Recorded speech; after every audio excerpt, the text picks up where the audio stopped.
поняв. О. Та ні, все нормально, все чутно.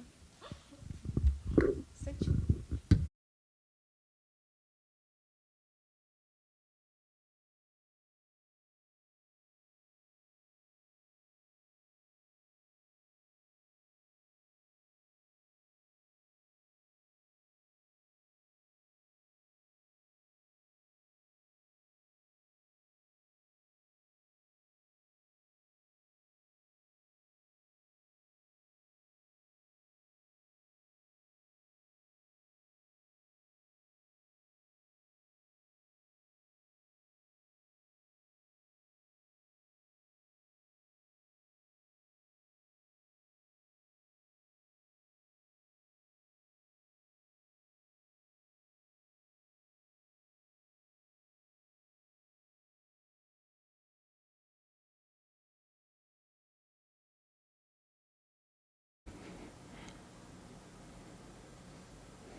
Good afternoon.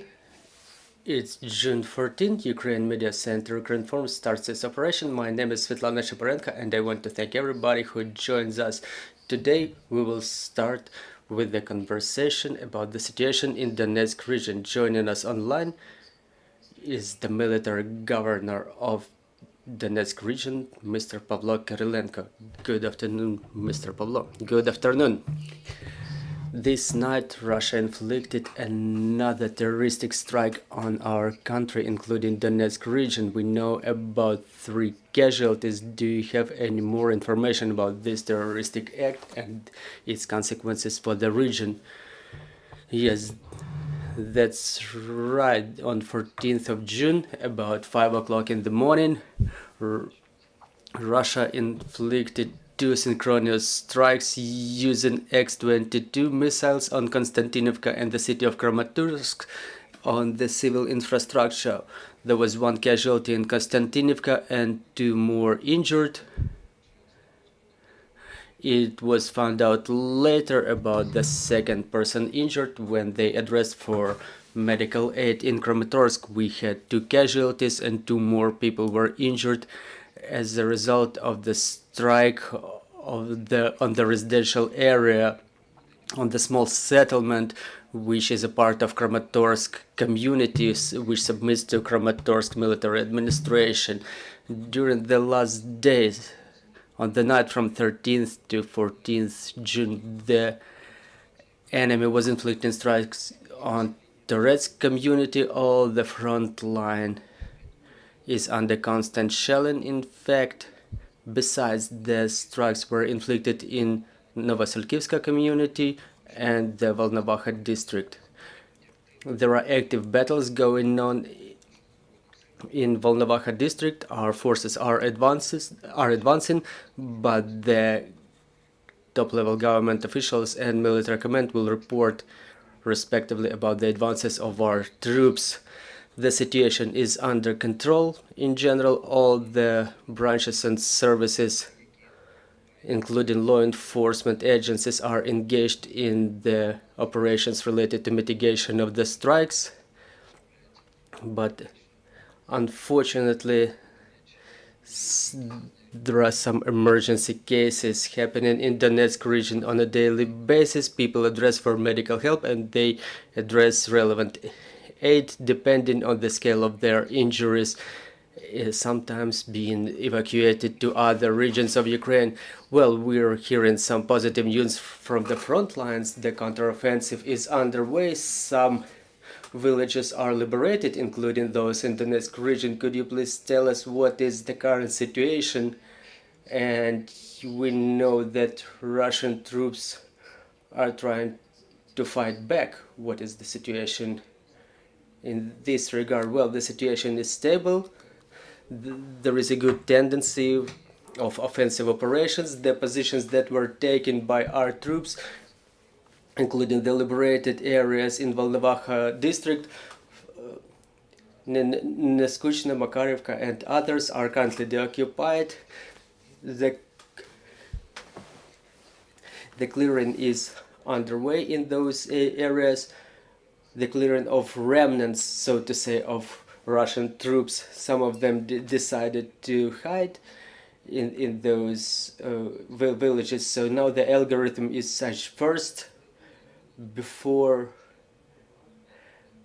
the military administrations in coordination with the law enforcement agencies proceed to the stabilization measures, the territory is being cleared, then goes demining of the alleyways of approach, and then the stabilization measures are being taken. Now that the territories are being cleared from the enemy, the evacuation of the population, of those not so numerous citizens who remained in their homes, is going on to the bigger cities where they are being provided the necessary food ratios, psychosocial support, and so on. In total, we had 30 such persons, including one disabled. On top of that, there are bulletins prepared for such people, because there is no single settlement in the region where people could feel safe. So my position as a military governor of the region is the evacuation. Those people who stay in the region, apart from those who ensure the proper operation of the critical infrastructures and operation of the local governments, including military administration, and those engaged in stabilization measures, for full communication with the military. Let's not forget about the efficient work on the fortification structures. Regardless of our success, we still have to reinforce our positions. Well, the occupiers keep shelling the villages and towns incessantly. Could you please tell us, since the beginning of the full-scale invasion, what is the number of casualties in the Donetsk region? Thank you. Well, when I say this number, I'm giving the number without account of Volnovakha and Mariupol, so that there is no distortion of information, that information is clear and strict. Unfortunately, the figures are increasing tens of thousands times. We have to understand it after the deoccupation of our heroic city of Mariupol and heroic city of Volnovakha. So we will be able to name the number of casualties. So without Mariupol and Volnovakha, the number of casualties is 1,561 person plus 3,689 injured as a result of the battle operations in the Donetsk region. That's exclusively among the civilians, because the law enforcement and the military is not for publicity for the time being. Well, you mentioned Mariupol and Volnovakha. Do we know about the situation in the temporarily occupied territories? I mean, those cities and others. Well, the enemy understands the way the front line is moving, not completely, obviously, thanks to the talent of our military command and the government officials to wisely plan the counteroffensive operations.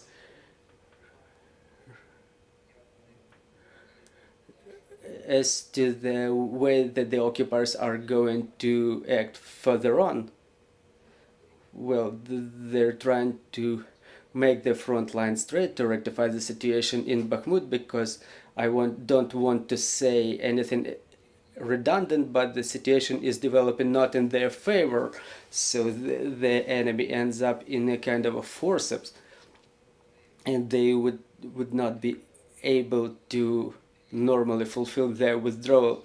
We know that there is a mass mobilization going on in the temporarily occupied territories. People are being forced, literally saying they're being forced to obtain Russian citizenship,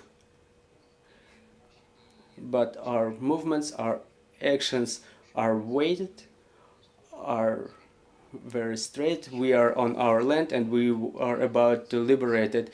So regarding the humanitarian situation under Ukrainian control, power supply, water supply, all the basic needs of the population covered. The basic needs of the population are covered to the full extent. All the needs are being covered in a coordinated way. The food ratios, the hygienic products for those living in the territories under Ukrainian control, so people get food ratios in sufficient amount, even more than sufficient amount. There is a normal electric power supply regardless of the difficulties and maybe daily shutdowns due to the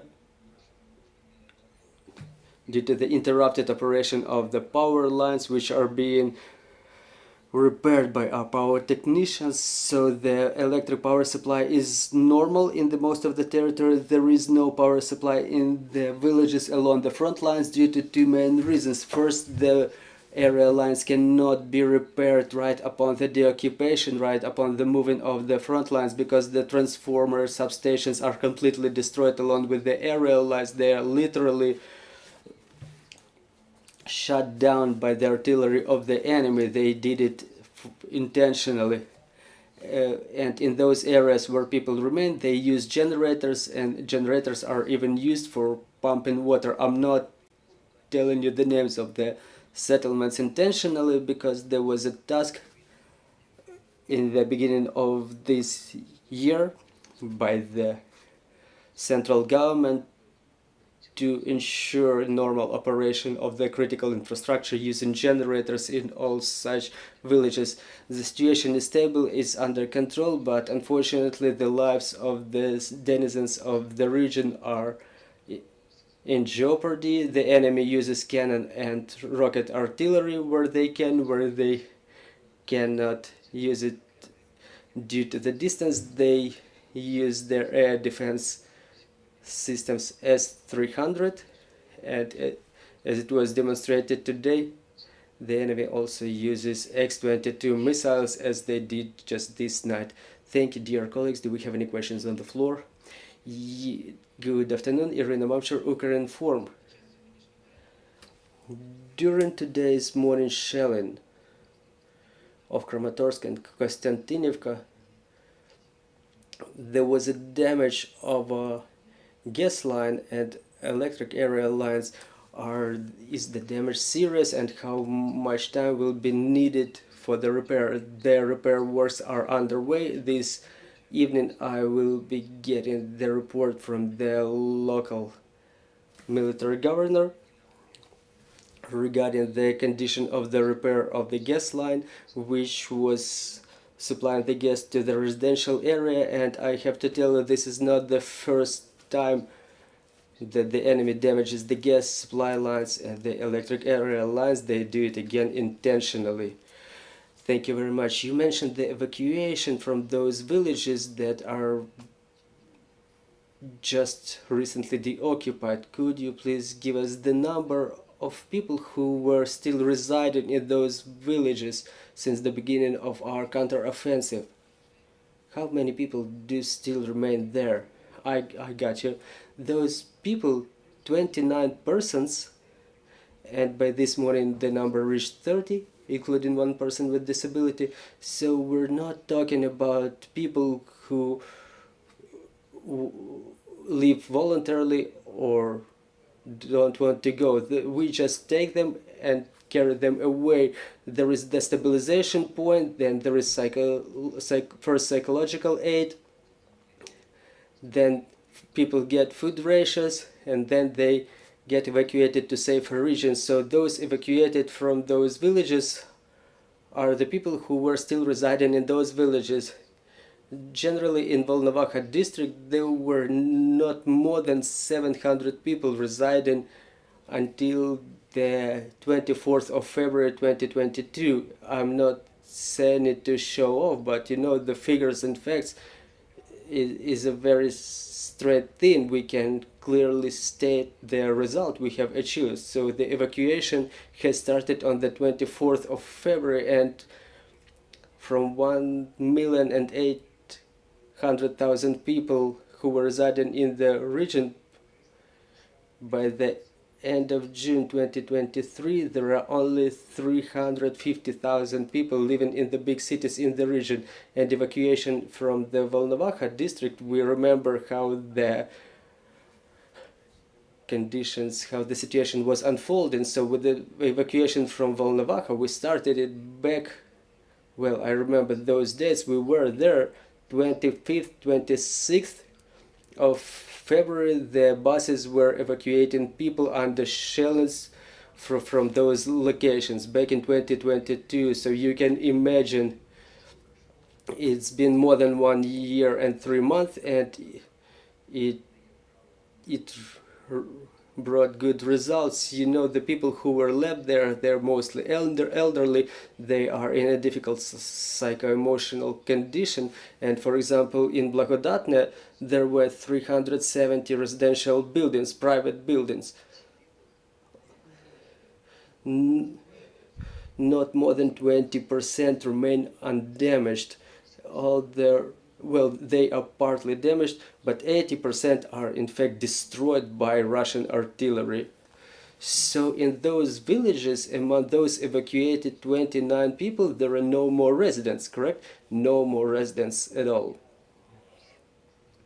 Well, I cannot disclose all the information. There are active battles going on that well, the incessant shelling is going on there. It's like 1.5 kilometer distance from the front line. The enemy tries to beat our guys from the front lines, so our troops are clearing the territory from the enemy. As soon as we proceed to the stabilization measures and the bigger settlements are being opened, bigger in terms of population, in terms of area, we will keep you informed respectively. Thank you very much, Mr. Pavlo. If we don't have any more questions on the floor, I'm reminding you joining us was Pavlo Kyrylenko, the military governor of the Donetsk region, and we will continue at 13:30. We will be talking about the influence of the catastrophe in Kakhovka HPP on the operation of Zaporizhzhia nuclear power plant. Stay tuned.